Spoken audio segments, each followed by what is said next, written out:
Saya Valdia Baraputri. Saya Jane Simangunsong. Saya Amanda Manuputi. Dan saya Putra Nababan. Dan pemirsa, inilah 360, 3 fakta membuka mata dalam 60 menit.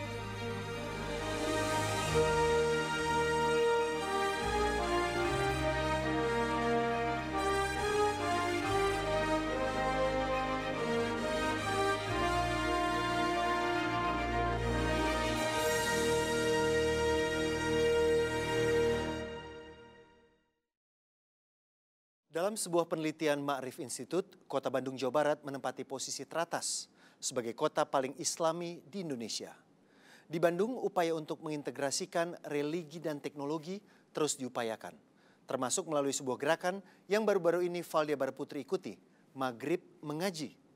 Sudah berapa bulan ini, warga Bandung khususnya anak-anak SD hingga SMA pergi ke masjid saat maghrib untuk membaca Al-Quran bersama. Tak kurang dari 1.000 relawan dikerahkan untuk menuntun mengaji di masjid-masjid di Kota Bandung. Gerakan ini pun dilengkapi dengan aplikasi telepon pintar untuk memudahkan siapa saja yang ingin bergabung. Penelusuran selengkapnya untuk Anda.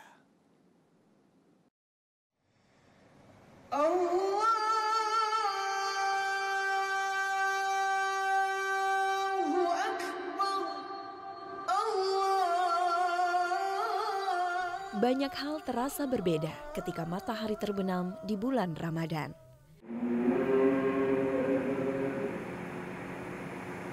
Salah satunya masjid yang dipenuhi umat muslim yang bergegas melaksanakan sholat tarawih berjamaah.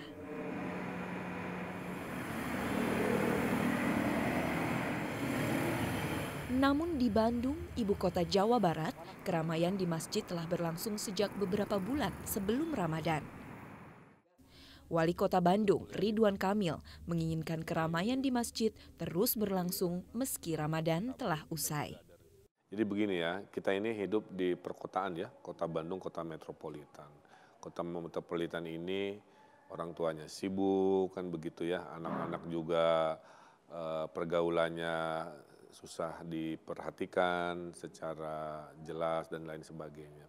Sehingga kita ingin mencari sebuah cara agar anak-anak itu tidak ada waktu yang bengong kayak begitu. Jadi kunci membuat anak-anak itu positif adalah membuat mereka sibuk dengan hal-hal positif, itu satu.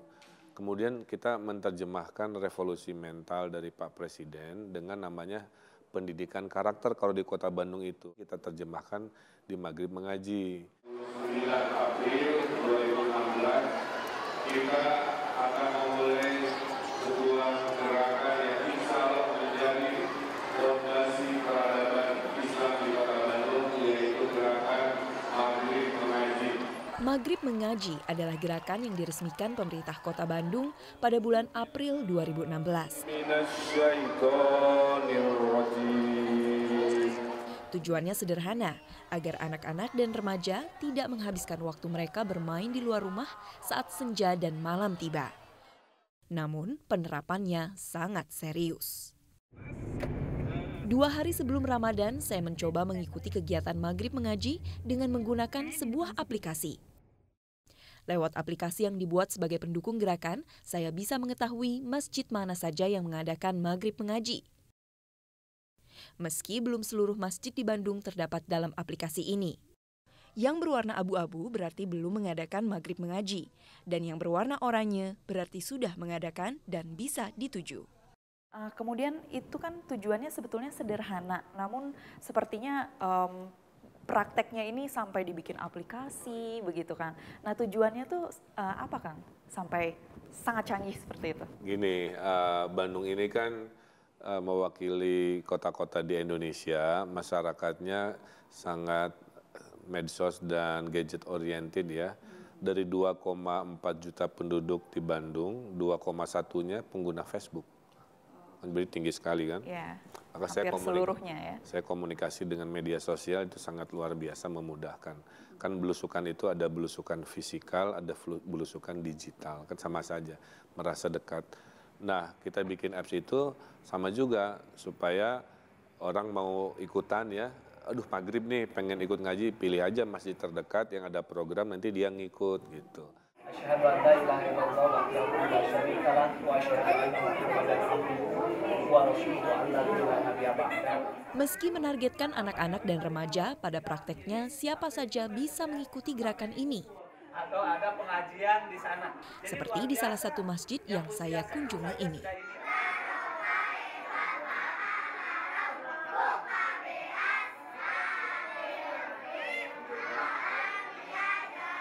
Para peserta dibagi sesuai kemampuan membaca Al-Quran. Mengaji dibimbing oleh pengurus masjid yang juga bekerja sama dengan relawan yang kini jumlahnya mencapai angka ribuan. Sampai saat ini ada berapa relawan maghrib mengaji, Kang? Ada laporan baru, sudah mencapai 1.000 relawan. Jadi tinggal 800 relawan lagi yang perlu kita siapkan untuk memenuhi masjid. Koordinator tim Maghrib Mengaji, Muhammad Iqbal, menjelaskan relawan Maghrib Mengaji berasal dari kalangan mahasiswa maupun umum.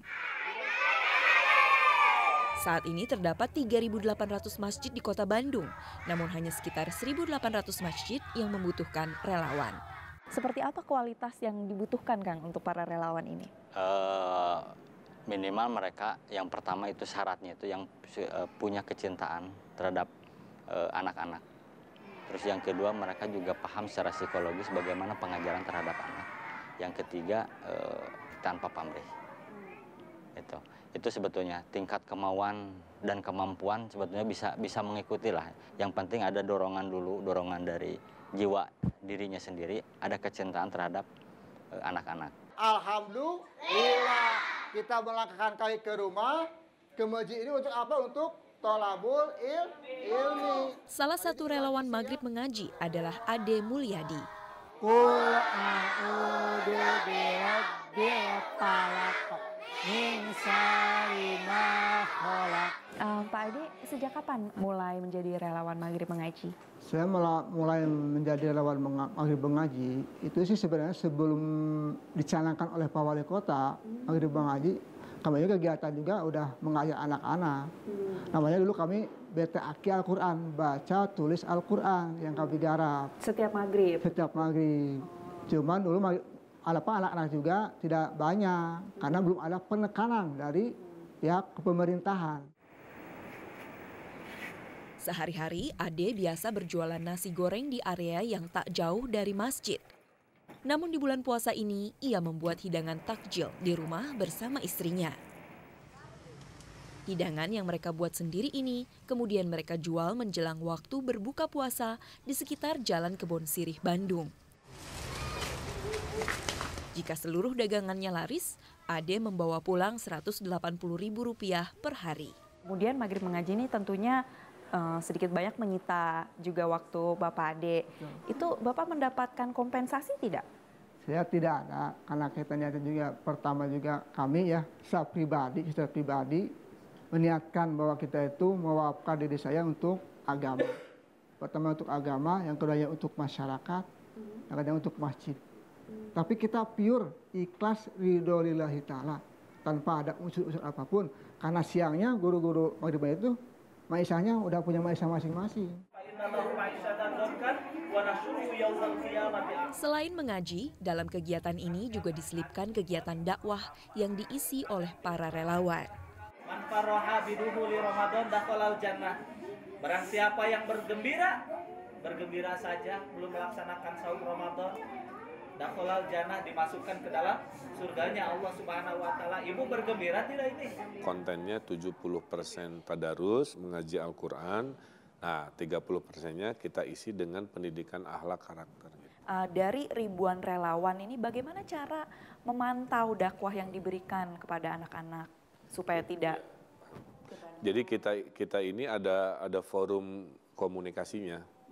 Kan ada grup guru ngaji itu kan ada datang dari Kemenag ya, Kementerian Agama satu grup, ada dari Ormas Islam satu grup, ada dari mahasiswa-mahasiswa satu grup. Nah ini punya perwakilannya, nah perwakilannya itu rutin ketemu. Nah di forum silaturahmi rutin kita merumuskan bulan Januari apa tema dakwahnya, oh kebersihan, an-nadhafatu minal iman. Kalau mengaku beriman harus jaga kebersihan. Tuh dulu ke anak-anak kan, nanti Februarinya tentang menghormati orang tua. Tuh terus nanti bulan ketiganya tentang misalkan tidak berbuat curang, terus aja. Jadi setahun itu sudah ada tema-tema yang kita kontrol.